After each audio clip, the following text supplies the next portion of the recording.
如果想體驗滿滿盛唐風情，就揀豫陝雙省6日古都之旅。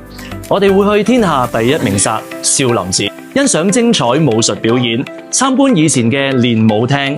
我哋仲會包埋景區環保車同埋耳機講解。我哋都一樣會去龍門石窟參觀網紅觀音菩薩像。我哋仲重本包1級同埋2級索道，輕鬆打卡國家5A 仙境老君山山頂嘅風景，欣賞2217米雲海金頂嘅仙境風光，仲會遊覽十里畫屏、金頂道觀群等等嘅仙氣飄飄景色。嚟到西安，梗係要參觀世界文化遺產秦始皇兵馬俑博物館啦！我哋同樣包電瓶車同埋耳機講解器，輕鬆睇完1、2、3號坑嘅展覽。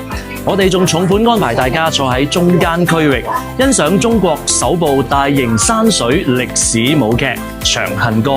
大家可以坐喺呢個最佳視野區，欣賞舞台表演。我哋仲會去大唐不夜城，沉浸式感受火樹銀花不夜天嘅盛唐氛圍，夢回長安，感受繁華嘅長安風貌。兩款行程，我哋都使用當地2+1旅遊巴，空間闊落，令你坐得舒服，玩得開心。另外，我哋亦都保證全程冇購物、冇自費，所有嘅時間都係用嚟玩。我哋嘅食住行，通通都幫你安排好晒，從交通到食宿都有專人負責。各位，名額有限，想舒舒服服玩轉河南西安，快啲過嚟揾我哋報名，跟我哋一齊出發啦！